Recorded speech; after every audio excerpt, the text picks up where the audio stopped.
me just try it out. Okay, cool. What does the middle button do? Laser. Laser. Right, left, laser.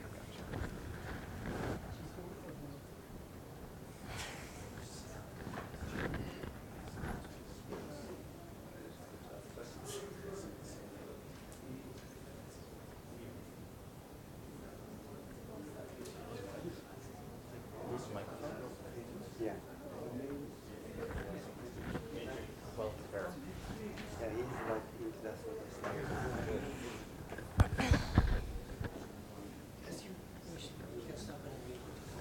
Okay. Assalamu alaikum. We're starting now. All right, so our presentation is called Everything That Has a Beginning Has an End, Neo. We had a matrix theme going on. We have one going on. For those who are not familiar with the matrix, I'll just tell you the very important points you kind of need to just pick up on those subtle things. You don't really need to know it to understand the presentation. But in the matrix, Neo is the protagonist, and he comes from something called the source. And at the end, he must return to it. So there is a loop that goes around. And he is what connects humanity to the source as well. And in doing so, he has to also face his reality and undertake that journey. And close the loop. So we're talking about a loop here with everything having a beginning and an end. And there's also a code in the matrix, and that also refers to something beyond itself, something that one must extract meaning from, referring to something outside of itself. All right. Okay, so essentially our presentation is on kind of taking humanity to its human ends. This is kind of like the roadmap that we laid out. So I am here to kind of go through these different steps with you and propose more questions to kind of get the environment set up for what is to follow. So the first step is, or the first question is, am I content and sincere with myself? So as far as where I am in my life existentially, or in this very moment, how do I feel about meaning or the lack of meaning in my life? So for example, if I feel anxious about something or if I feel happy about something, am I content with the way things are? So with anxiousness, it's clearly a state that one does not prefer, so it's more clear that one does not want that. But even with something that causes happiness, the moment I realize that whatever it is that is causing me happiness is transient, that stamp of impermanence on it then causes me to focus on the fact that it's passing away rather than the joy in the moment. So there is, even in the moments that I consider happy, there is this pain that is coming from the fact that it's passing away. So in this initial first step, I have to ask myself and be brave enough and courageous enough to say, what is the reality that I am living in right now? Is it one where I am content with all the different sort of experiences that I'm going through? Am I having some sort of meaning in my life with all of these experiences? Or am I miserable? Am I disgruntled? Am I unhappy or discontent with the way things are? And you know, honesty is the best policy. We have to be honest with ourselves here. There's no wrong answer. It's about individual journey. Yes, and that need, feeling that need for contentment, for human satisfactions, for meeting your human needs, that is the catalyst for undergoing the journey. So if we don't feel, or if I don't feel that initial need, then there is nothing for me to undergo. There is no process for me to undertake for myself. Following that is, how can I use my experiences, thoughts, and emotions as a signpost? So within this question, I would ask, do my emotions, experiences, thoughts exist in a vacuum, or are they connected to everything that I experience, everything in the universe? The discomfort, once I establish that I am uncomfortable in my existence, then the following question becomes, how can I make it meaningful for myself, and how can I do this? In doing so, it's kind of like a diagnosis in the sense that, like, once I figure out what the problem is, then I can try to figure out what the solution can be. Yes, so in this particular step, I recognize that in my experiences, for example, if everything points to itself, then the transience in that experience is what kind of makes it meaningless for me. And I conclude that that I say that because of this need within me, there must be something, there must be another point of reference for me to kind of connect this experience to, or utilize this experience in such a way that I can get there. But in this secondary step, it's kind of like acknowledging the equation there, that it must be solved. The third step, where am I going? So, for example, when we were coming here into the GPS, we wrote the address of the place that we're going before we attended here, and we did not necessarily know all the steps or the directions that we needed to take to get here, but I needed to know where I'm going in order to take the correct steps towards it. So there's a fine distinction between where am I going and how do I get there. In this particular step, we're talking about where am I and where do I want to go? Where is it that is going to make all of these experiences, thoughts, and emotions meaningful for me? What am I seeking as a human being? Can I find contentment in the spectrum of emotions and thoughts that I have in of themselves, or do I need another stable point of reference? Within where am I going, that leads us to our next point. How do I get there? Is the conclusion beyond or within the scope of the universe? So once I recognize that nothing of the nature of the universe is permanent, that there is nothing that I can connect to that can give me sort of meaning, then how can I go to, how can I connect my experiences to myself and to a source that is absolute, that must be absolute, so that there is a meaning? What kind of relationship, what kind of attitude, what kind of approach must I use in order to reach such a conclusion? And even in all these steps, I have to ask, does it really matter? What is the purpose of this? I have to go back to that kind of first initial point there to just make sure that it's addressing a question within me. Yeah. So, and in this, which takes us to our next point, how am I affected by my conclusion? In this question is, am I affected by my conclusion? If so, how? If not, why? What kind of effect does it have on me? Because the answer to these questions will reflect the sort of journey that I'm undertaking and the sort of destination that I'm approaching or that I am at. Do I recognize, for example, that I am made to feel a certain way, that the feelings are given to me? For example, with the cat yesterday, like if you see a cat that's hungry, whether or not you have food, you will feel the need to give it some sort of sustenance, right?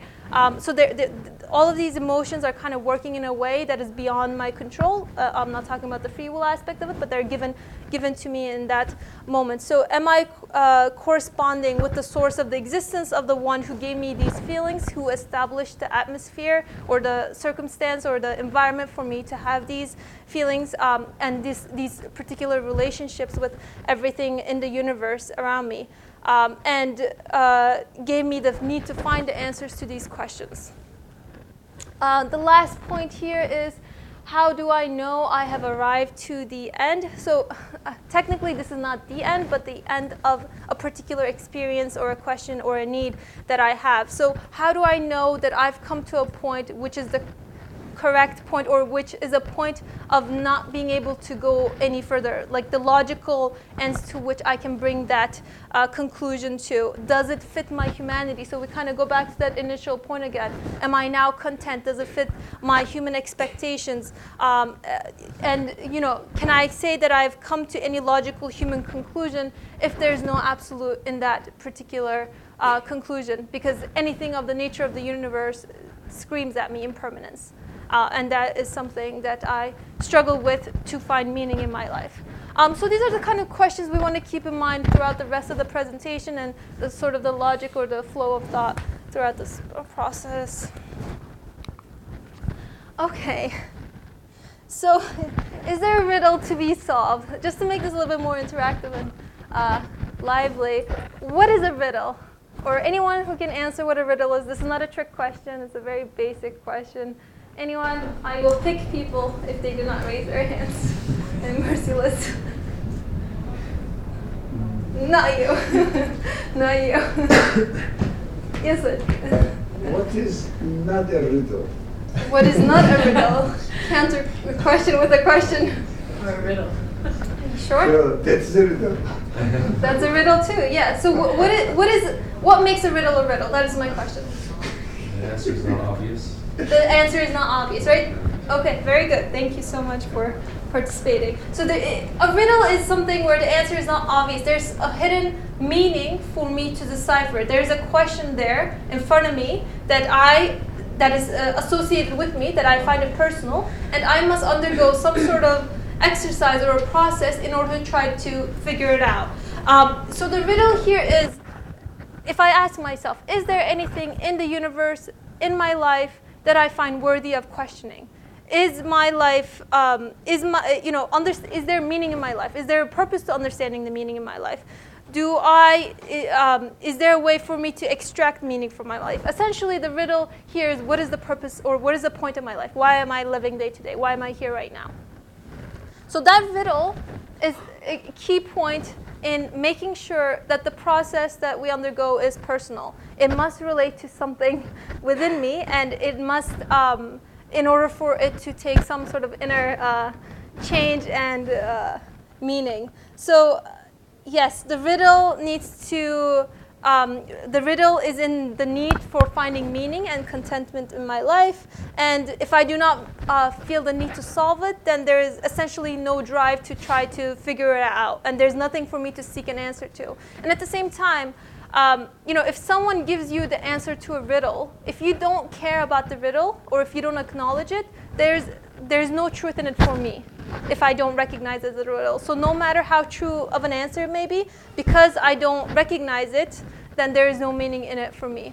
At the same time, if I recognize a riddle, but I don't make an attempt at solving it, then it's like there is no question again for me to solve again, because it might even be worse in that case, because I recognize that there's this really important riddle that has to do with me, but then I don't undertake the steps necessary to figure it out, and then it becomes, then I'm kind of saying this riddle is pointless, there's meaninglessness in my life. Okay. So what is the beginning once we've established that sort of foundation? The beginning starts with my experiences. So once I realize that there's a riddle to be solved and that I have a need for meaning, I become aware of the fact that I am feeling, that I'm thinking, that I'm experiencing something at every single moment. So the awareness is a point of reasoning for me. Otherwise, if I go through life as if I'm on an autopilot, then there isn't much for me to take away from it other than the initial experience in and of itself. So I can't really begin or take on that initial first steps without this sort of awareness of what is going on. And once I become aware, then the path kind of becomes clear and easier for me, more obvious, more easier to reason with. Again, in this initial step, I become aware of the fact that I am experiencing something at every single moment.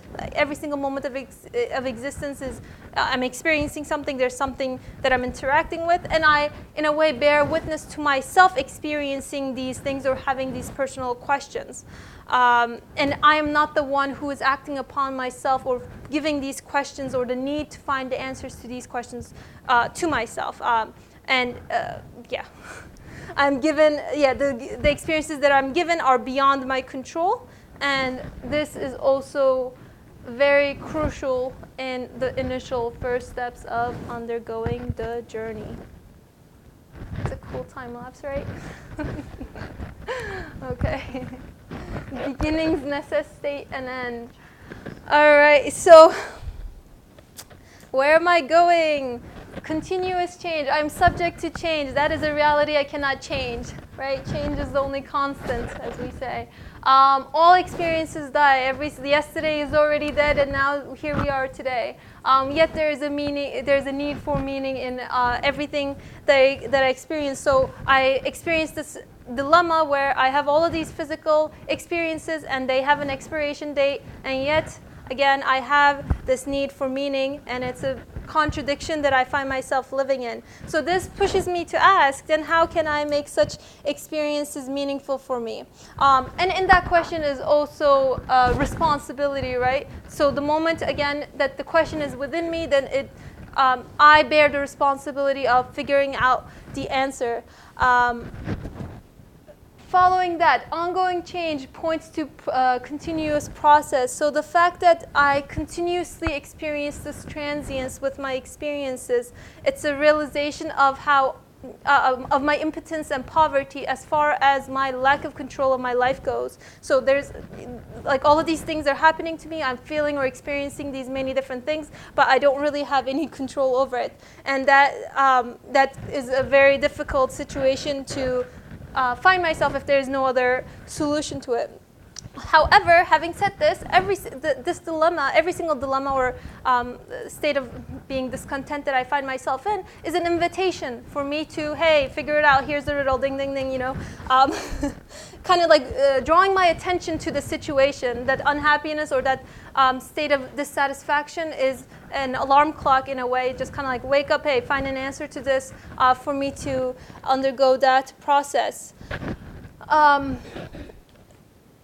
And if I'm being reasonable with myself, then I can say that the continuous change points to beginnings, because within every single change, there's a beginning and an end, right? And because of the transient nature of the experiences and the fact that I'm being acted upon, I question this in the search for meaning. And the transients in these experiences are meaningful for me as far as, or insofar as, me recognizing that I seek meaning in my experiences. Right, so even within the beginning and an end of something, the end of something is always the beginning of something else, and the beginning of something else is always the end of something else. So there is this continuous ongoing cycle that takes place within my experiences as well. And because I am subject to change, I must come to some sort of logical conclusion about this change and my need for meaning. And it draws my attention to the fact that I like permanence. I do not like constant change. And the transience of the end is, in a way, the meaningful aspect. Because of its transient nature, it looks to something meaningful. So I have to undergo the process and take the responsibility to take it back to its source. One other point is that if something did not have a beginning or an end, then it would be meaningless for me.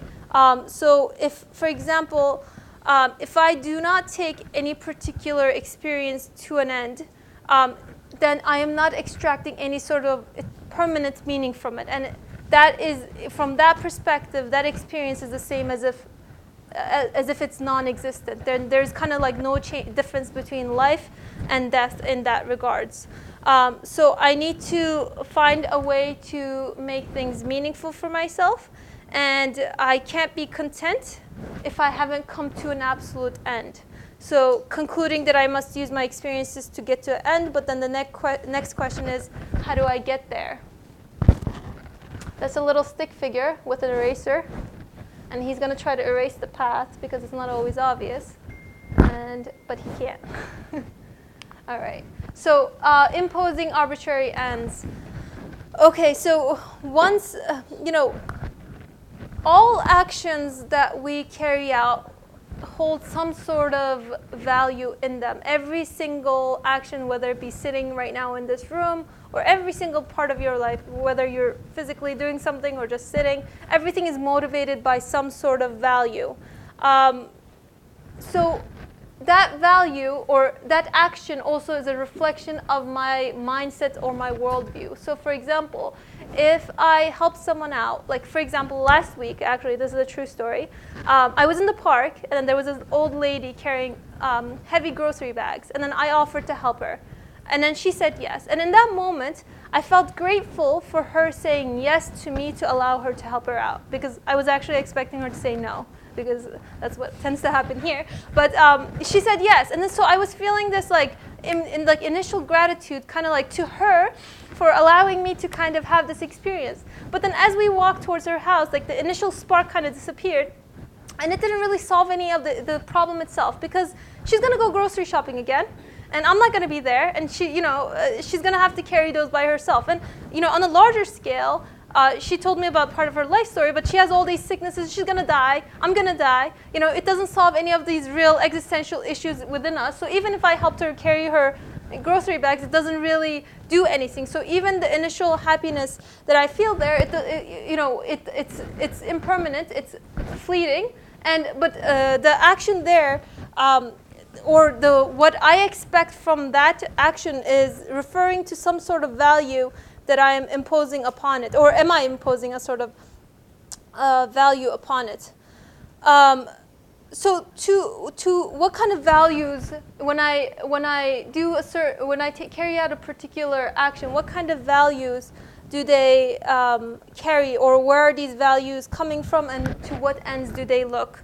Are they imposed by me or society? Because if I impose a sort of value, if I do it just to if I help her out to make myself feel good, or just so it makes it easier for her to carry her food or whatever, then, I'm imposing a sort of arbitrary end to it, a human end to it, in which case then I have this horizontal connection with the relationship or the experience that I have out of it, and that, if we go back to the initial point, that is the source of the dilemma that I'm experiencing, and that looks to meaninglessness, and it essentially solves nothing. So I find myself back in that initial first step, which is good, because it's, again, drawing my attention to the situation like the reality that I live with. And it's one thing to kind of understand these concepts intellectually, but it's also another thing to kind of try to be mindful and carry them out in your day-to-day life.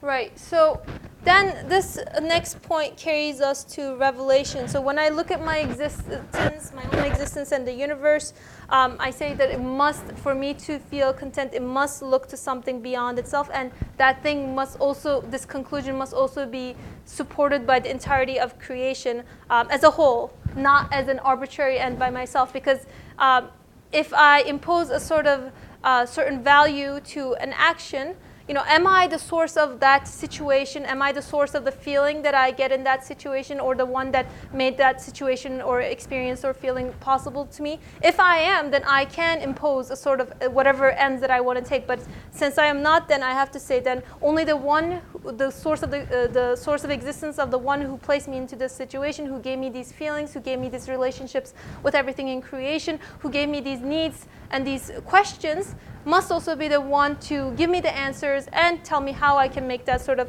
connection. So that takes us to the necessity of divine guidance and revelation. So the source of existence of the one who gave me these questions must also, in some sort of format or means, explain to me how I can resolve this internal existential issue I have from within me.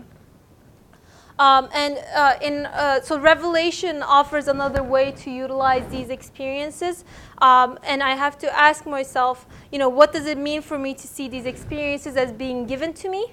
And if I use my own definitions and take them to arbitrary ends, divine revelation in that case is pointless to me. I can't need guidance independent of the universe or myself. It doesn't make sense, and it becomes contradictory to my human nature.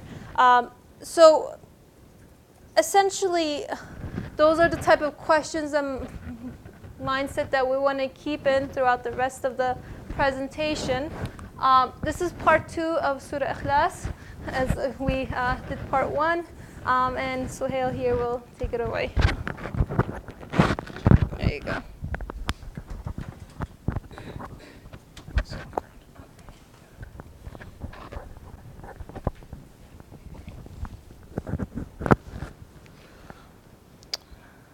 Okay, Assalamu alaikum. So this is part 2 of the presentation about everything that has a beginning has an end.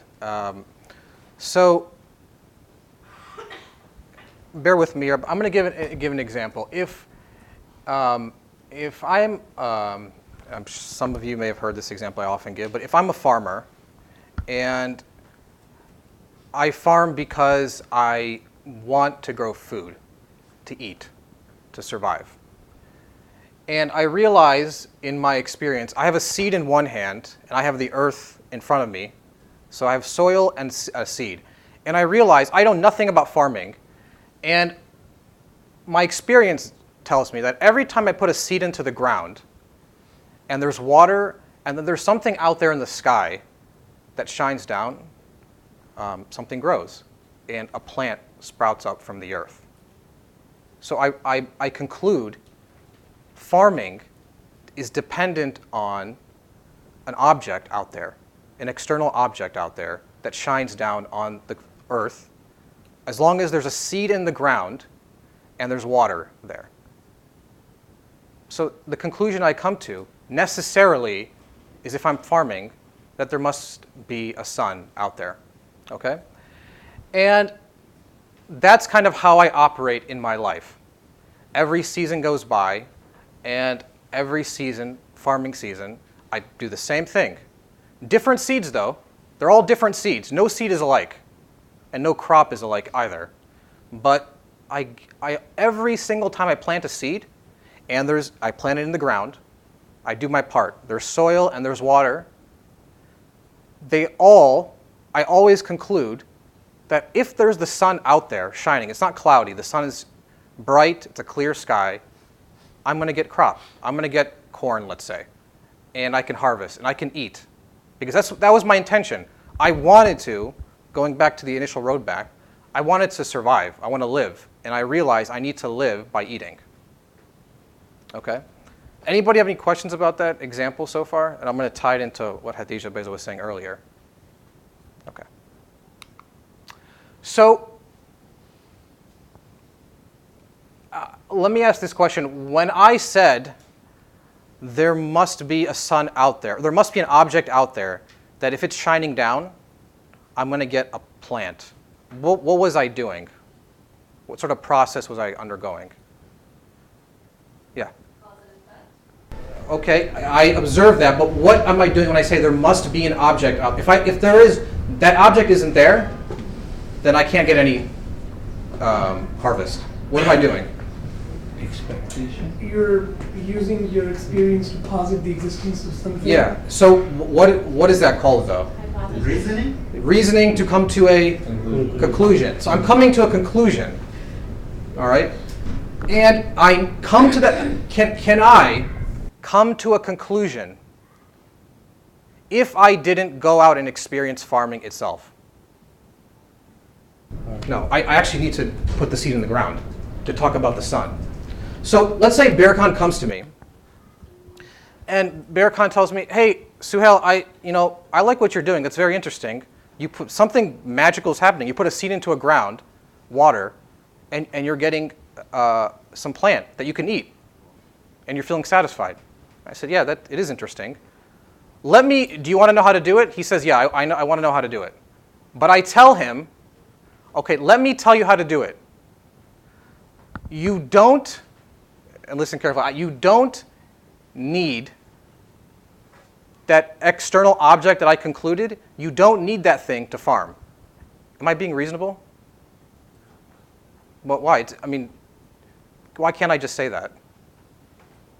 Why can't I just tell Beer Khan, "Oh, you can farm without talking about your conclusion that you need a sun out there. You need some object." Why can't I do that? Concluded, so otherwise you'd be lying. Exactly. I'm being self-contradictory.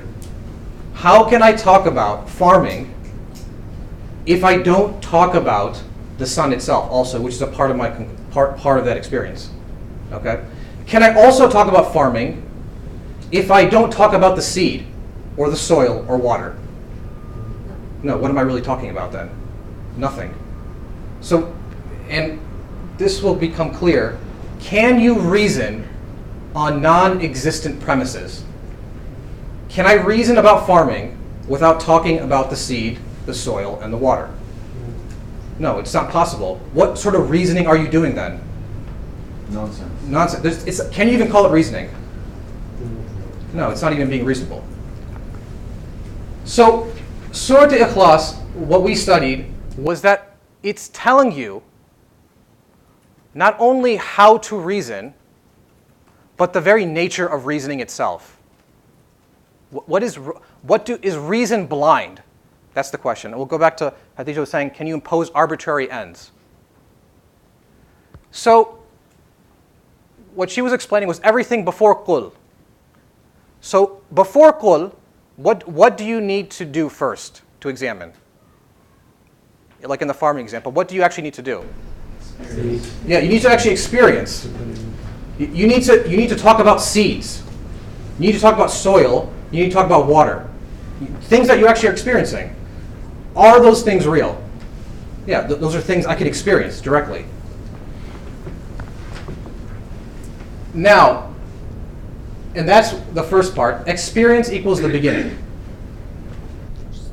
That is the first step to any sort of reasonable conclusion. You can't talk about anything unless you talk about your experiences. And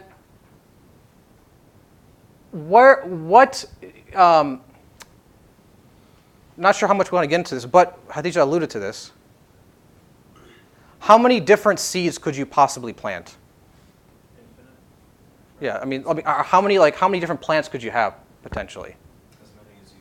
As many as you can think of. So in this analogy, if we think of seeds as our beginning experiences, so there's something we plant into the ground, and then therefore we can talk about our conclusion. So every experience, whether it's, yesterday I was feeling tired. It was a long day of fasting. That's an experience. Today I had to wake up early for suhoor. That's an experience. Maybe I didn't want to wake up that early. Tomorrow I'm going to be back home, having to think about these things. That's my experience. Maybe next week I have to go back to work. That's an experience. Do I really want to go back to work or not? These are all things that every moment you're experiencing. And can anyone tell me a moment where they're not experiencing something? Is it possible? If you really think about it. It's impossible. Every moment it's a seed, so to speak. So every thought, every emotion, every feeling, it's happening every moment. The question is, does one control their experiences?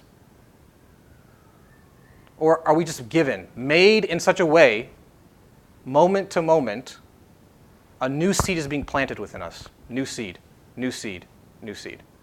That's kind of how we experience the world. Like, I can't control, if somebody whom I'm very close to or love dies, like, can I really control that I feel sad about the situation? Feel miserable? I'm living in the middle of a war zone. Like, I don't want to be there. That's just how I am. That's how I'm made, so to speak. What do I control, though? Where is my choice? Yeah, go ahead, Faria. How you deal with the situation? Yeah. What's my attitude? Now this is the employment of reason. So I have a seed. I could not plant it. I could theoretically not plant it. Is it going to grow into anything? No, it's just going to be a seed. A dead seed. Nowhere to be going. It will not give me any sort of harvest or crop. But my choices is in planting the seed. Okay? That, the Quran is telling you, the Quran, in a sense, the Surah Al-Ikhlas, it already accepts the fact that you're a human being. Because if you look at this verse, the very first verse of Surah Al-Ikhlas, is it telling you about your experiences? Where is it starting with? What's the first thing it starts with? Qul. It's saying you already have experiences to begin with. Those are already things you are experiencing. Question is, what are you doing with them now? I can choose to not plant the seed. But what it's saying is, if you plant the seed, what's the only thing that will happen if you plant the seed? And there's the proper environment. What's the only thing that will happen? Yeah, you're going to get a plant. You're going to get crop. The Quran is saying, if you actually use reason isn't blind. Me planting, I can't plant. If people have seen the movie Kung Fu Panda, where Master Oogway was saying, telling Master Shifu, like, you can wish for I don't know exactly what he said, a plum tree or an apple tree, but you only get a peach because you planted a peach tree. If I plant a seed that only grows corn, what am I going to get? I'm going to get corn. If I talk about my experiences, what is the only conclusion you can come to? It's saying you can only say this. It's not like, as Dr. Ali was saying earlier, you just don't say. It's not just like I'm saying words. If I think about it, the only thing I can say, it's my conclusion, you have to say this. It's like if I'm in a classroom and I give a student, I'm a teacher, I give the student 2 + 2 equals on a piece of paper. I said, solve the equation. And I tell the student, if you really think about it, the only thing you can say is what? 2 + 2 equals what? Must equal what? 4. I can't say anything else. I therefore say, I can only say about my experience. For example, there's somebody close to me who is dying, okay? I don't like sadness. I don't like death, which to me, this is a seed. I don't like the idea of non-existence, okay? It's not real to me. I can't think about non-existence.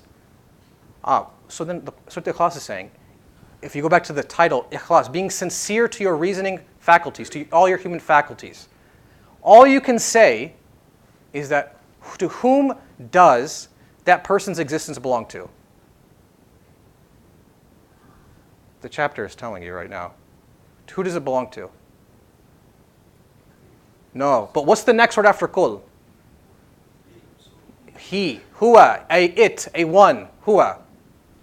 It belongs to a one. I realize, I examine my experience. I don't like death. I don't like somebody else dying. For that matter, I don't like myself to die.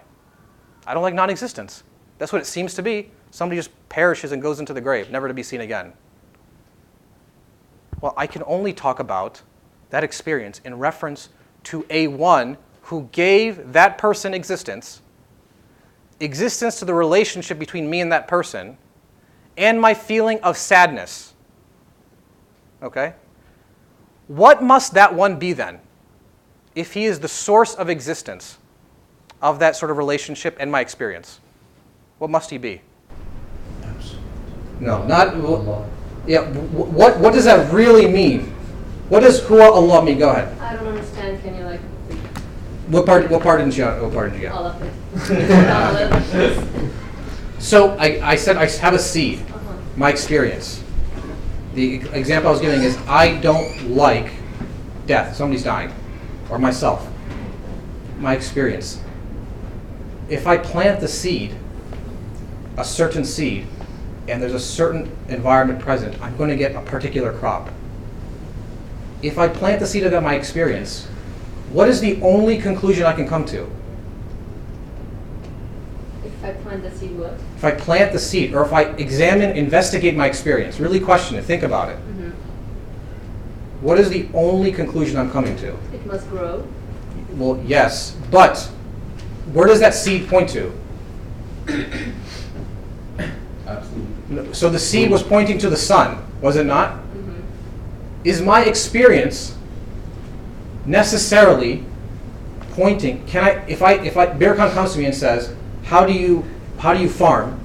What's the only way I can say to tell him how to farm? Seed, water, and soil. Yeah, and then if there's some object out there, if I have an experience, what's the only thing I can say about my experience? Share it out. Yeah, that's imposing arbitrary ends. So what? Did you plant the seed of that experience? What did you do with it? So what if somebody dies? Who cares at the end of the day? Does it really matter at the end of the day? Everybody dies. I'm going to die.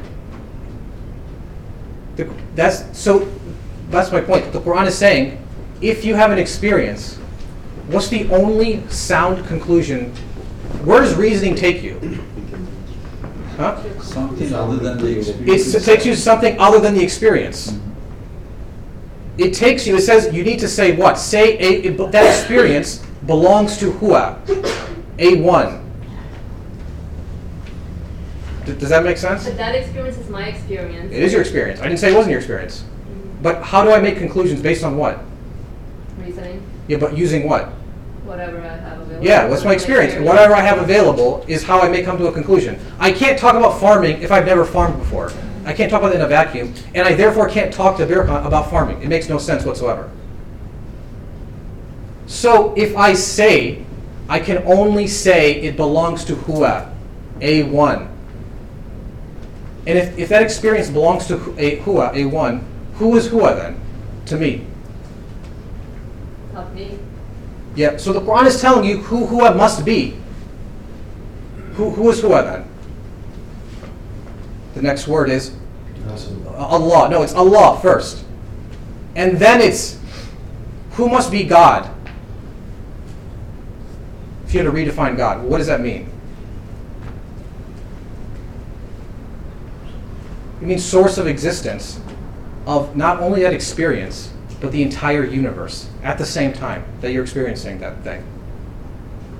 And then therefore, if Hua, if A1 is God, who must God be then? Absolute. By definition. What it's saying is, your experiences, you can only conclude, you can only say what? You can only do qul, you can only say Hua, A1, it belongs to A1. That one must be God, Allah, the source of existence of the entire cosmos at the same time of my experience. Who must therefore be absolute, ahad. So Surah Al-Ikhlas is telling you step by step, how do you reason with your entire life? Does that make sense? You still look a little confused. There is some problem. Yeah. So from my experiences, right, I reason, I conclude something. So Let me ask you: Are you ever not reasoning? no, So what? Going back to the farming example, if I said I have a seed, but I'm not going to plant it, am I doing something? yes. Yeah, I'm not planting the seed. Can I say I'm farming though? No. No. So then that's imposing arbitrary ends. If I say I have an experience, but don't talk about what it implies, what's the next step? Am I solving anything? Where am I going? Am I going anywhere? No, without experience, you're No, but even with the experience, am I going anywhere by not solving it? no. Without, I'm just traversing the universe. I'm just going horizontally. I'm talking about my experience from within the experience. I'm talking about somebody dying. Like, I see it all the time. Somebody's dying. Okay, somebody's dead now. So what? Moving on to the next experience. Was anything solved in that situation? what are you trying to solve? But no, that's the question. So, do you know how do you know you've arrived to a conclusion? When something makes sense. Yeah, so exactly. Khadija mentioned it, when you impose arbitrary ends. Let me give you another example. If I'm driving across the country, and I say I'm going to drive to the point where I can drive no further, from coast to coast, let's say. I'm going to drive where I can drive no further. There's no more road. How do I know the point where I can drive no further? I experienced it. But what is that end? It's when I reach the end, where I can drive no further. Did I know beforehand that what the end was? No, I said I'm just going to go driving. Across the country. Wherever it takes me, I'm going to go. I know I'm going to reach an end somewhere where I can go no further. Do you, to use Dr. Ali's earlier, do I a priori know what my conclusion is? Or going back to the farming example, do I know about the sun? If I've never seen the sun, or have any idea that if there's a sun, that if there's a seed in the ground, something will grow. If I don't actually plant the seed, water and soil, can I talk about the sun? No. No. When you ask the question, how do I know where I'm going? The only way to know I've arrived to the end is taking my reason or my logic to its logical end. Yes, go ahead. So in other words, Speak it, yeah. so when Hatice Bey was talking about the experiences, the emotions, and the thoughts, he also mentioned about the meaning, right? And so there are two main components to this. Like one, your own experiences. The other one is the meaning that you get out of those experiences. So the question is, can you really come to a conclusion that is satisfactory to the your human self within the experiences itself, or do you really need to refer to something that other than the experiences, and that is going to be your necessarily conclusion that you can go no further?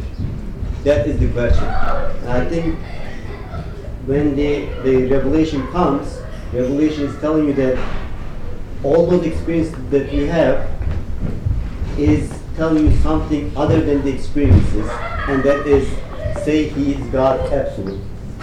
So, like what Suhail's point is, as far as I understand, if you do not reach that conclusion, then you are being illogical within your own experiences, because you are not taking your human experiences to its logical end. Because, like, if you don't put the equation in this sense, then things are not falling in its place, because you are contradicting within your own experiences, because you are subjected to change every single moment, and there is no meaning out of that experience if you just keep it limited to that like circle. Okay, so in other words, without revelation, I cannot come to a logical end.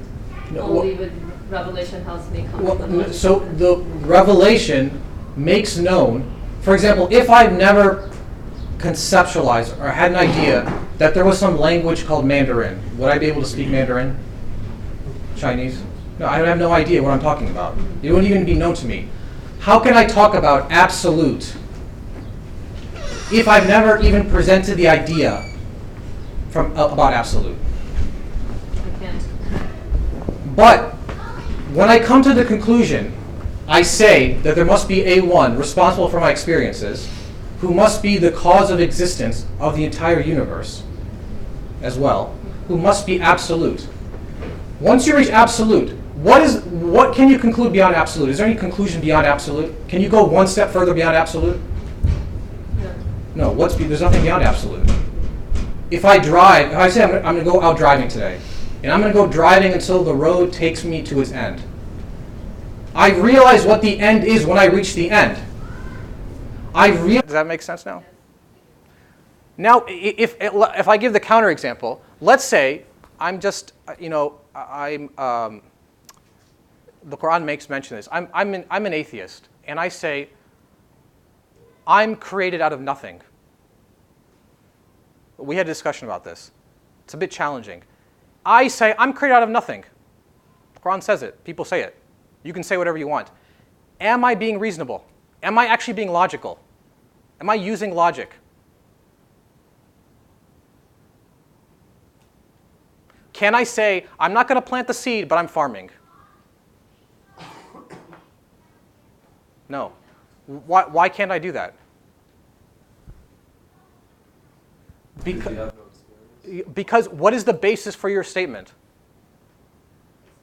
Yeah, and when you said, I exist, and I'm created, or my cause of existence is nothing, what are you talking about? Is there any validity to what you're saying out there? Are you being reasonable? Are you actually using reason? If I say I exist without any kind of... But I say I'm just created. I'm made out of nothing. I'm given existence out of nothing. Yeah. Statement doesn't make sense. So, but my question, in the premise itself, are my premises valid when I say I exist, and I'm given existence, and I conclude? Because people say, I come across an atheist. He says, "Oh, I conclude that there is no cause of existence. I conclude I'm farming. I put the seed in the ground, in the soil, with water, but there's no sun out there." What are you talking about? Go ahead. I think you're saying that we are talking about existence, and we are saying that this existence is caused by nothing. That is the contradiction. Yes. Are you being reasonable? Can you say you come to a conclusion? You're talking about things that are not even real. If I come to the conclusion when I'm farming, I need the sun. How can I go to Birkan and talk to him and say, and not talk about the sun? I'm being self-contradictory. That's not being reasonable. So if somebody comes and tells me, hey, I know how to farm, but I'm not going to talk to you about the seed, the soil, the water, and that there must be a sun, but I'm going to talk to you about farming. Are you even being reasonable? There's no point even listening to the person. And people, that's what the Quran often mentions that. That's the conundrum. Can you say anything other than this? Is there another valid something to say? Another valid truth? Or is there only one conclusion you can make? Yeah, you can only say what? You can only say Huwa Allahu Ahad. A one, the experience belongs to a one. I don't like, going back to somebody's dying, I don't like somebody's death. That existence belongs to a one, who must be the cause of that existence along with the whole universe, who therefore must be absolute. That's using every experience I have, using the seed and looking to what it says. What does the seed say when I plant it? What is it saying? Were you about to say something? No. Before we go on, any questions about this? What does the seed say when you plant it? Yeah, I mean, what does my experience say? It's saying something. It's looking to a one, Huwa, who is therefore Allah, therefore Ahad, therefore absolute. That's the end that's when I know I've reached to the end, is because I can't go beyond absolute now. I can't get beyond an absolute conclusion. That's my conclusion now. I know if I'm farming and I talk about the sun, what other object is there to talk about other than the sun in terms of farming? Other star. Is there any other star relevant? No. Just the sun's relevant. There's nothing else to talk about. In this case, there's nothing else to talk about after absolute. It's my absolute end. I could ask the question though. Yeah, go ahead. It's implied already when you make a conclusion that there's nothing beyond that. That's my question. If your conclusion is not absolute, is it a conclusion? Because if you say, let's say somebody says, oh, I'm experiencing, somebody else is dying around me, and I'm just going to use that experience. And he's saying, oh, I think I'm sad. Is he coming to a conclusion? Is there a conclusion being made?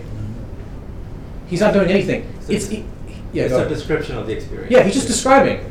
It's like giving a student the equation 2 + 2 equals. I hand somebody the equation, and the student says, I'm not going to solve it.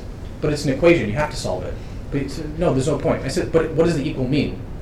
It means something. It means you have to solve it. Can the student say, if he doesn't solve it and he fails the exam, can he say, I was doing math, I was being reasonable? What teacher would take him seriously? No teacher. Qul is like the equal sign. Everything equals something. But it equals something beyond itself. Okay? Now, I could ask the question, though. This goes to the next verse. What is the necessary end? I could ask the question, that's nice. You have a conclusion. Who cares?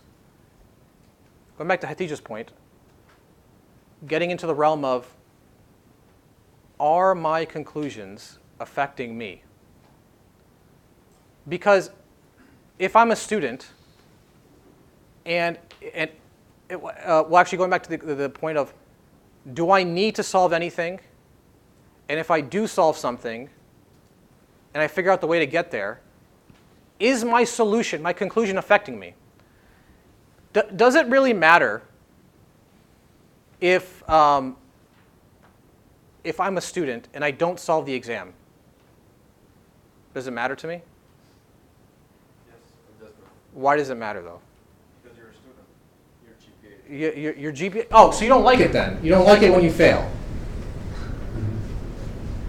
That's the next. So I could ask the question. So what? Qul huwa Allahu ahad. Okay, that's great. I concluded that. It's a nice conclusion to make. So what? It means it's just knowledge, just stating things. All right. I'm just making a conclusion.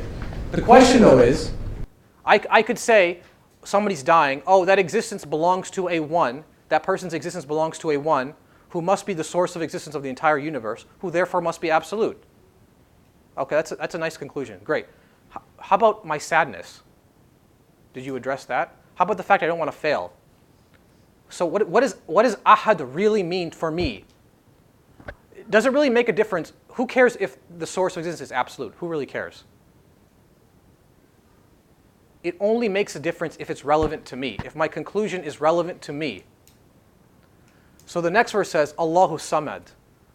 This ahad, he's God, the eternally besought one.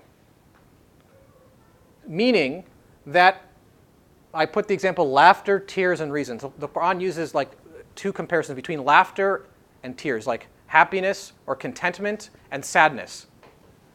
And reason. Using reasoning to understand or explain your feelings, your experiences. Are they in need of an eternally besought one? They're always in need. Anytime I reason, my reasoning tells me, reason itself tells me, I can't come to any conclusion other than absolute. I can't impose an arbitrary end and say, well, I feel hungry today, I'm going to eat food, but who cares? I ate food, I experienced it, moving on to my next daily life experience. Reason doesn't tell me that because, as Osman said, what meaning does it have? Is it relevant to you? Is it meaningful? Because if I don't extrapolate what it means, is it really relevant if I eat or don't eat? No, there's no difference. If it means nothing, I'll either die today or die tomorrow. I'm just prolonging the inevitable. As Hatija said, if you don't come to a conclusion and that conclusion has no relevance to you, it's meaningless. So Samad is saying that everything you experience, even your reason, is in need of an eternally besought conclusion. A one, eternally besought one. All my experiences are in need of him. Like they all look towards him. And I can only take comfort and contentment when I conclude, reason with my experiences, my feelings, my thoughts, and come to absolute. I feel contentment, satisfaction when I do that, when I reach as-Samad. Because they look to him, they look to as-Samad, they look to an eternally besought one, they look to absolute. Again, using Dr. Ali's example, if I'm counting numbers, 1, 2, 3, 4, 5, 6, 7, where does my numbers look to? Infinite.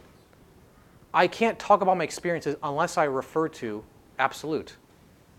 That's why it's relevant to me.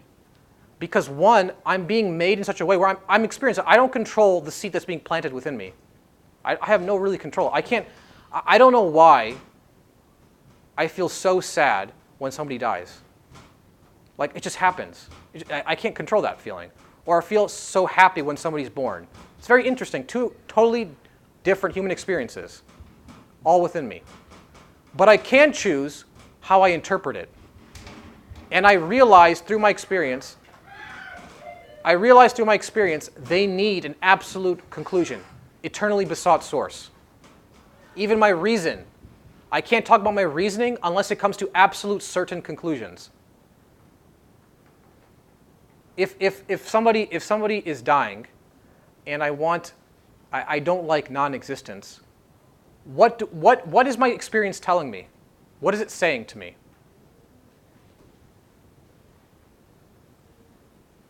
What is my experience saying?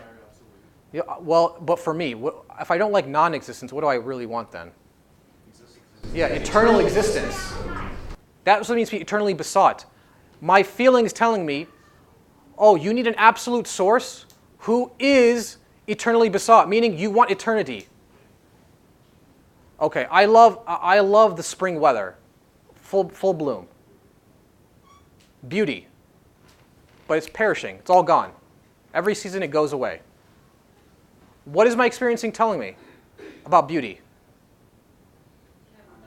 Yeah, it points to a one who must be God, who must be absolute. Therefore, it's only he who can present to me permanent, undying manifestation of beauty.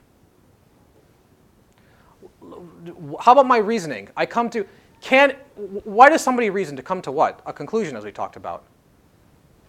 How do you know you've reached to a satisfactory conclusion, as we talked about? You can't go any further. That's what a conclusion is. You can't get beyond. Even my reason says to me, it speaks to me. People think of reason as something impersonal. Reason is not blind. It too desires an absolute conclusion.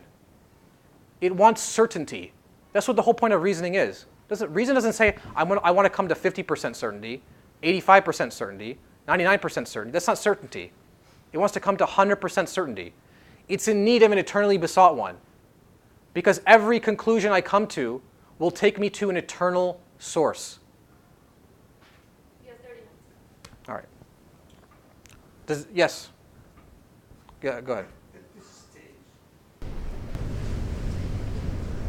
when I see a beautiful, let's say, bird, I love it. That's my experiences. Yeah. I love beauty. That's my experience. Yes. That's the beginning. Correct. That's the beginning. Yeah. And then when the bird dies, until the bird dies, I may think, correct me if I'm wrong, I may think I have reached the conclusion. Yeah, you think you reached the conclusion. The bird died. When the bird dies,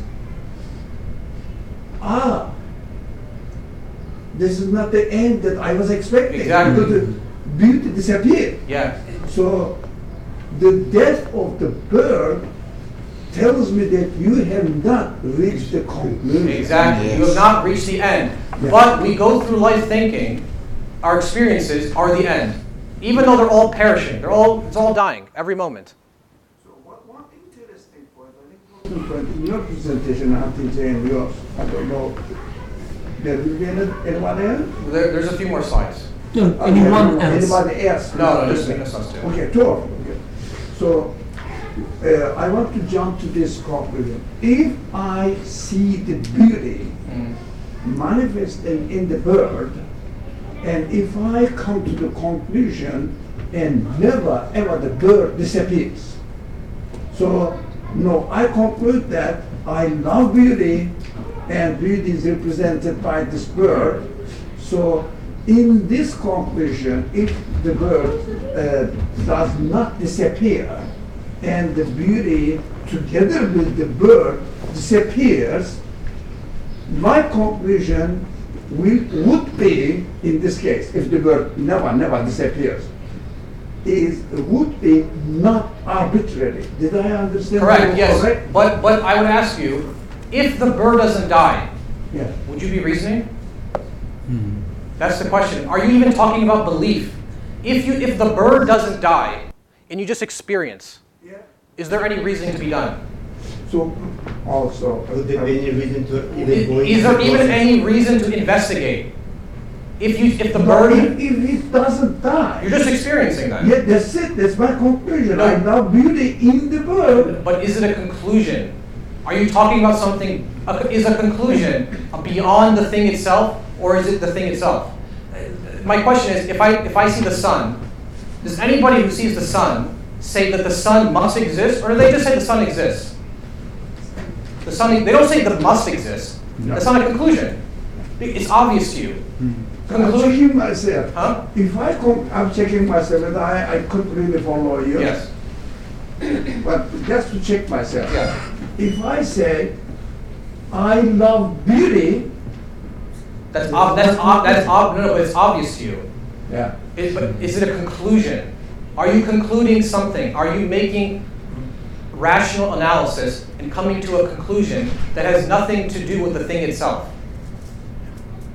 No. No. But I love beauty. But that's like saying the sun exists. Yeah, that is why this becomes the beauty itself becomes the besought one, eternally besought one. Yeah. And I love beauty. I love beauty eternally. Go ahead. Like saying that I love beauty is just stating a fact. And it doesn't have any kind of conclusion. You don't draw any kind of conclusion out of it. and we are not even going into any kind of process to come to any kind of conclusion. But when you say that, like, I love beauty, and ask the question, so, but at the same time, I think the key point is like being subjected to change every single moment. Yeah. Yes. Together with loving the beauty. And then together with that, like when you ask the question, so what does it mean to me? If it is going to disappear. If it is, yeah, you are subjected to change. Then you ask the question, what it means to you, then you get into the process of investigating and reaching some sort of conclusion, whatever it might be. And the fair point is that if you arrive a conclusion that is within the universe itself, since it again, since you are subjected to change and everything perishes, it is not really a conclusion because it contradicts to whatever. But if you go beyond the universe, which that's why Hatice Beyza at the beginning said whether we should conclude within or beyond. When you go beyond the universe itself, then that is a true conclusion that how Suhail defines as a conclusion, because there is no further point that you can go to that satisfies the human type of peace. I love eternal beauty. Can you talk about eternity if beauty is intrinsic to the thing itself? There's no concept of eternity. That's my point. That's not a conclusion. You're just stating something. You're just saying the sun exists. I love beauty. Okay, that's great. I don't like death. That's nice. That's a nice story. So it is not the conclusion for me. It's not a conclusion at all. There's no reasoning. The Quran, if you really, we're not going to talk about verses, but if you look at the Quran doesn't say people who disbelieve are using their reason. It says, why don't you reason? The Quran says, oh, they came to the wrong conclusion using reason. Does the Quran ever say that? The Quran always says, why don't they reason? Why? Because reasoning isn't blind. Reasoning can only come to reasoning exists to come to absolute conclusions, absolute certainty. I can't be logical and talk about anything other than ahad. You're not using logic then. You're not using reason. Ahad means absolute. Absolute. It's my absolute conclusion, absolute certainty. It's not as in like I can't go beyond it. It's the point I can't go beyond. I can't go beyond absolute. So anybody who comes and tells me and says, "Oh, I looked at my experience." There was once an atheist in college who told me, I think we look to eternity because that's just the evolutionary process, billions of years. He would say, in common language, that's a reasonable conclusion. I would ask him, what reason are you using? There's no reason. You're not actually reasoning. You're just stating something. You're just stating, I love eternity. I don't like non-existence. That's nice. I agree with you. What does it mean now? You cannot say, I'm being reasonable when you come to the wrong conclusion. That's not the point of reason is to come to what conclusion? The right conclusion. Because you are contradicting with your own. Yeah, you're contradicting your own. You're contradicting reason itself. Reason doesn't exist to come to wrong conclusions. And you can't say, oh, I love beauty. I love eternal beauty. It has no concept to you. There's no such thing as eternity if you're just experiencing beauty. It wasn't perishing, like he was saying. Constant renewal, change. Okay, go ahead, Birkan. And as far as I understand is Yes. when you start talking about eternity, it would be as a conclusion of your experiences Correct. which perishes all the time. Exactly. That's the reason the instigator for my reasoning is what Hatice Beyza is saying. I feel dissatisfied. I love beauty, but it's always fleeting. Now my reason's employed. But I can't then use reason and say, oh, I love beauty and it's perishing. I'm just going to live my life. That's not a conclusion. So La ilaha illallah, the phrase the Quran keeps Yeah. illahu. Illahu, yes. La ilaha is not the conclusion. It's not the conclusion. But you have to conclude. You have to come to Yeah. this conclusion. There is an eternal betrothed one. Yes. Then it is a conclusion. Then now we're talking about arbitrary conclusion. Yes, That's yes. important. So I love beauty. Mhm. To say I love beauty is not a conclusion. It's nothing. It- You didn't it plant the doesn't mean seed. Nothing. It's just a It seed. means nothing. It means nothing. It means absolutely nothing. The Quran says, "Qul." You have to say what? The teacher says you have to say this. This is the only conclusion you can come to. Reason only exists for this purpose. To use whatever you're experiencing and saying, "Huwa" belongs to A1, Allah Ahad. And how is that ahad relevant to you? How is absolute relevant to you? He is as-samad. You need him. Okay? That's why he's the necessary end. I don't know how much time I have. The samad means, or the short one, Eternally besought. means you cannot be satisfied with it Correct. without reaching that conclusion. Exactly. I can't say, my reason cannot say, I'm satisfied by coming to a conclusion that's not eternally besought. If I don't come to absolute, it's not satisfied. Because reasoning exists to come to certain conclusions. And absolute's the only certain conclusion you can come to. So, Yeah. 20 minutes. 20 minutes, okay. So the end is, I'll try to briefly go through the rest of the slides. The end is obvious. Briefly, what I was saying is your conclusion obvious to you? I may not know, but as Freya was saying, I may not know beforehand, a priori, beforehand, before I came to a conclusion, what my conclusion is. I didn't know. I only knew what my conclusion is when I arrived to the conclusion. That's the nature of a conclusion. Now, is the conclusion obvious? It's obvious because it makes sense. It's satisfactory. It's the end. As I said, it's the end. There's nothing beyond it. I know that's what the end is. Not as in the end, capital D, but the end for me. Okay? And as Hatija nicely drew, I must have been made. That's the obvious end. I can't talk about anything else.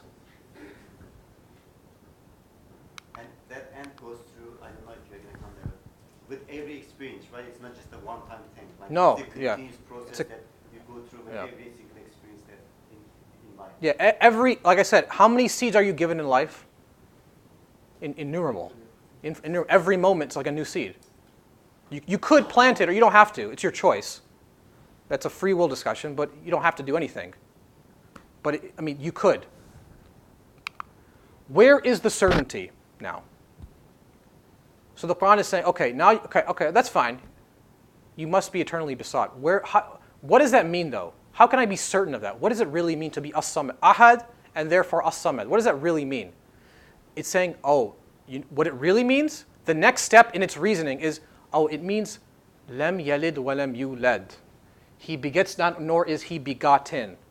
And the equation at the bottom is, my thoughts, feelings, and reason are on the left side of the hand of the equation. On the right-hand side is absolute. They all look to absolute. That's my conclusion. The question, though, is absolute, is it independent of those things or not? It's independent. My conclusion's independent. I'm planting a seed in the ground. I'm farming. I come to the conclusion that there must be a sun, which is shining down, and I'm getting a crop. Is the sun independent of my seed? It has its own existence. It has its own independent existence. Meaning, you know how you can, where the satisfaction lies, contentment lies, for eternally besought. I want certainty. Do you realize what it really means to be as-samad, ahad, and as-samad? It means independent. It's not in need of anything else. It's not in need of your thoughts, feelings, and reason. Really, your thoughts, feelings, and reason are in need of whom? Absolute. An absolute conclusion, absolute end, the end. That's how I have certainty. Because, let me ask the question, if I'm experiencing life and I know I'm going to die, can I find a satisfactory conclusion within life that addresses the fact that I don't want to die? Where's the satisfactory conclusion in life? There is none. Because life itself is dying.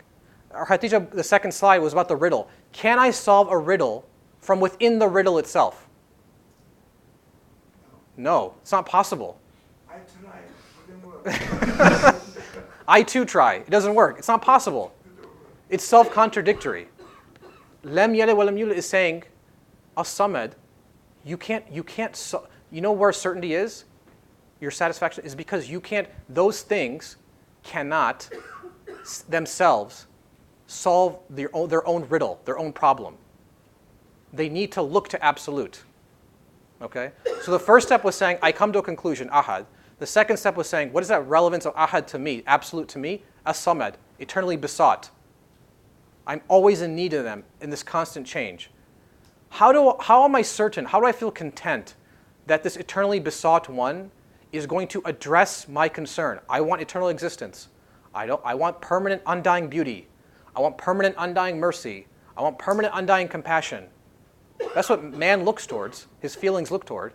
They're not blind. They're not content with transience, impermanence. Oh, it's because what it really means to be as-samad is that I'm independent of your conclusion. I'm independent of your reasoning. That's why I can do those things. That's why I can provide those things. Because your reason, thoughts, and feelings don't. The only reason you reason is because you realize you can't solve the problem from within the problem itself. That's why you employ reason. The bird dies. Now I need to solve the problem of why the beautiful bird dies. Now I'm coming to a conclusion. Hummingbird. Huh? Hummingbird. The beginning and end look to each other. The last verse. Closing the loop. وَلَمْ يَكُنْ لَهُ كُفُوًا أَحَدٌ. And there is none unto him an equivalent absolute. Closing the loop. Now it's saying, your experiences, those things, they all look towards absolute. This is what absolute means. This is what your conclusion means to you. The entire chapter is using your experiences to come to an absolute conclusion and then telling you what the relevance of absolute is in your life. Do you understand this last one? It's saying there is nothing equivalent. That's what absolute really means. It means as-samad, eternally besought. It means he's independently existent. Lam yalid wa lam yulad. And therefore, nothing is equivalent unto his absoluteness. That's what absolute means. That's why it's relevant to you. How does your conclusion affect you, as Hatija was saying? I come to a conclusion, but what's the relevance in my life? It's saying the first three, the middle two verses explained what is absolute, and in circular fashion it's saying, oh, now you know this is what absolute is. All experiences look towards absolute, and absolute looks towards all experiences. There's an interrelationship happening now. They are not within each other. They're not within each other, but they look towards each other. They necessitate each other. Yeah. Yes. From a human perspective, they necessitate each other, but the two are never the same. No one can say, "My reflection in a mirror is me." It's my reflection.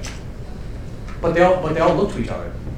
So I correct myself. When I say I love beauty, it's not a conclusion. It's not a conclusion. It's a statement. It doesn't mean anything if I'm not using it in order to reach another conclusion which is not dependent on this on this experience. Exactly. Yes. Exactly. You can only, and you come to that conclusion when it's certain. There's no point which you can talk about beyond it. I can't talk about absolute beyond absolute. What's beyond absolute? There's nothing. It's indescribable. So, the chapter I don't know how much time we have left, but the chapter is telling you, in a sense, explaining to you, how do you use experiences, how do you reason, and what is the very nature of reasoning and experiences themselves? They're not blind. You can't talk about I'm being reasonable. I'm being reasonable, and I said, oh, somebody's dying, he's going to go into non-existence. That's not a conclusion. Sorry, that's not any conclusion. Why not? Because what's the basis of your reasoning? You said somebody's dying. He doesn't see anything, like everything dies and perishes. Because he's just, like Ali was saying, he's just stating, I love beauty. I see people are dying going to the ground. I'm just stating obvious, they go into non-existence. You see the point? I'm just stating things. I said the sun exists. Man dies, he goes into the ground, he doesn't exist. Nice, you just restated what I'm already observing. I don't need to make conclusions about my observations. Nobody says the sun must exist. They look at the sun, they say, oh, the sun exists. It's obvious.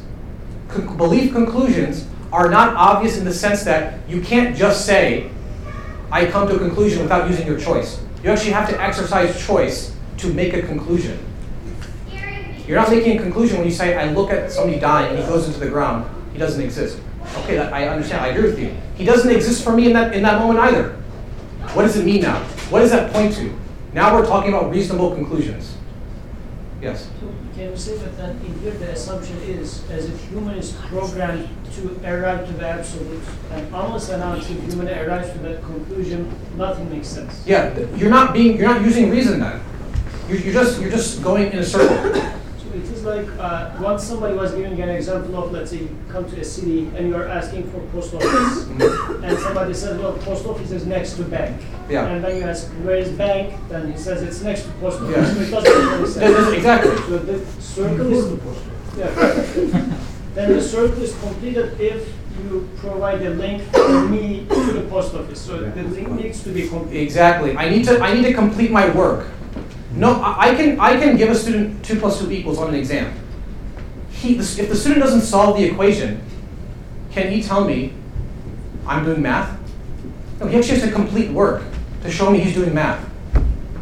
Go ahead. So in this case, then in the example, as if I come to that city, I am destined to search for post office. Yeah, it's inevitable. Yeah, and if I come to this life, absolute has to be my necessary conclusion based on my design. Yeah, I can't talk about, as Yusuf was saying, oh, I die, and I conclude there's non-existence. Based on what? Your conclusion isn't even real. How can you conclude about something that doesn't even exist? That's not a conclusion. You conclude non-existence? That doesn't even make sense. That's self-contradictory. Okay? So, yeah, go ahead.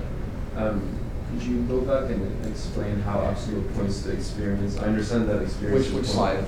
The one you just had. Oh, meaning when I use my experiences, from my perspective, I realize they all look to absolute. They need an absolute end. How's it the other way? From my perspective, is that if there is an absolute, from my perspective, then he definitely looks towards me. Like he's looking towards my experiences. Inviting you to come. Inviting. It's like when you have 2 + 2 = 4. What does 4 look to? 2 + 2 equals, and 2 + 2 equals looks towards 4 as well. They look to each other.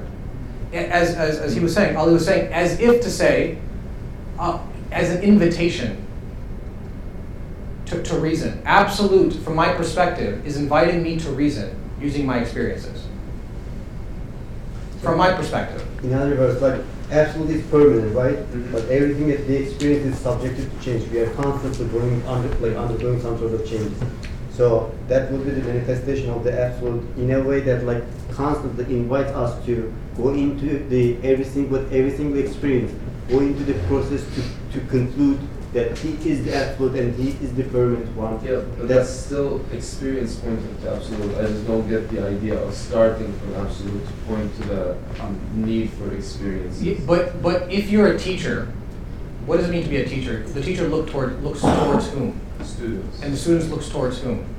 Teacher. It's a two-way relationship. You said it's only from your perspective. It's my perspective. I can't impose on absolute that he definitely should have done this. No, I'm just saying from my experience, absolute, the teacher looks towards me.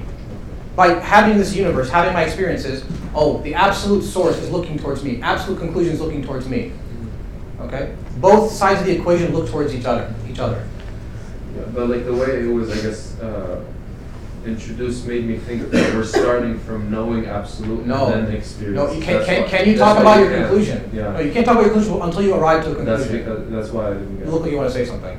So they are not contradicting as far as their expectations are concerned, but they are contradicting as far as their nature. Yeah, their essence, their nature. Is a conclusion. Their essence is concerned. So absolute cannot have the same essence as your experience. Correct. So your experience cannot have the same essence as absolute has. Is the sun the same By as definition? Is the sun the same as the seed? They're two different things. But they're not contradictory because I didn't get that part.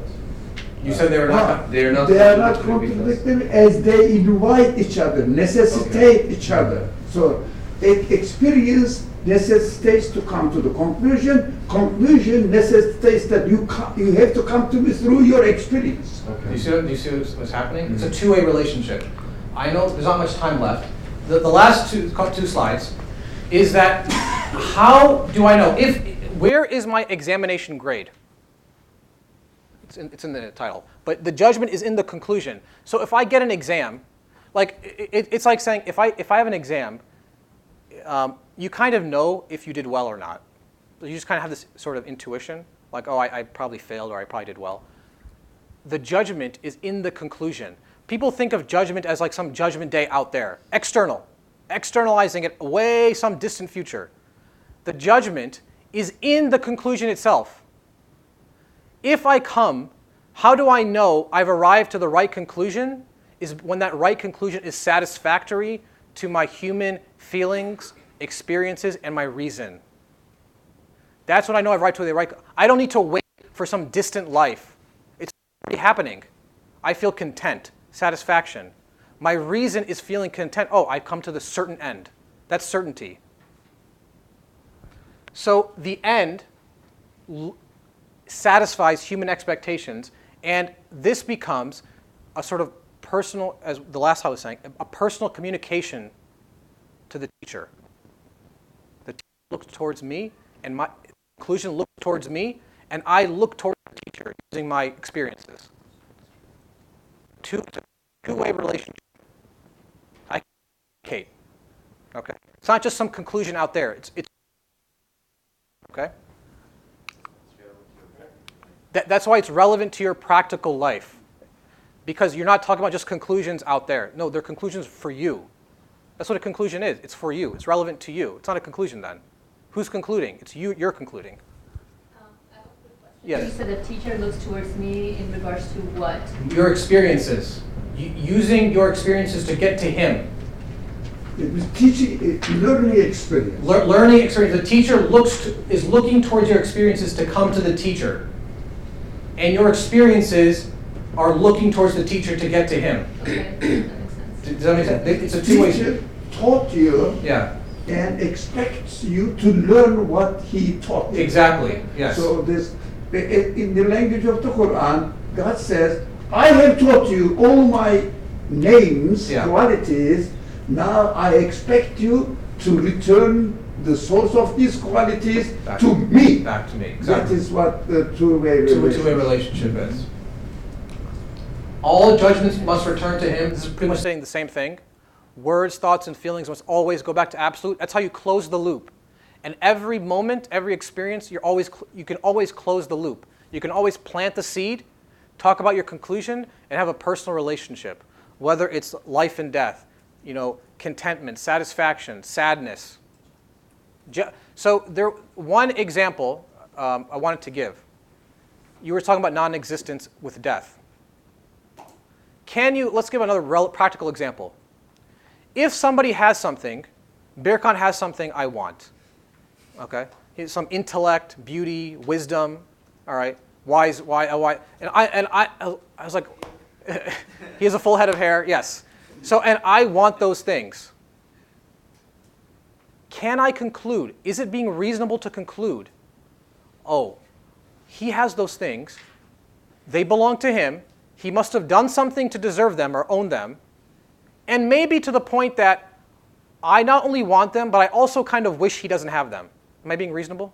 Is that a reasonable conclusion? No, not at all. Go back to Surah Ikhlas. Am I being sincere to my human faculties? Can I be jealous? I used my experience and didn't come to a conclusion. I said, okay, he has wisdom.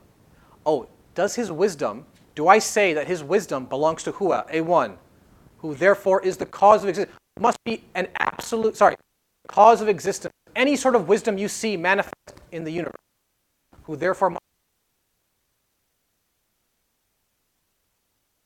And that if you desire wisdom, it all looks to an eternally besought, wise source. And only he can provide wisdom.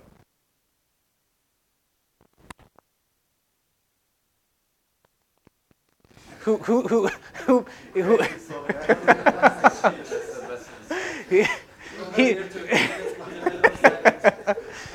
but that's how you cut down the ego. You can think about any sort of life experience. Jealousy, apathy, hatred, anger. Are you being reasonable? That's how you shape yourself around God-given morals and virtues. By coming to sound conclusions. Otherwise you're not being Surat al-Ikhlas is about being sincere to your human faculties. What do they point to? They're not looking to Birhan, they're looking to a one, an absolute source, eternally besought. The last thing is, what I mentioned, the Quran is teaching the essence and purpose of reason. What does it mean to reason itself? What is reason? Reason isn't blind. Experiences aren't blind.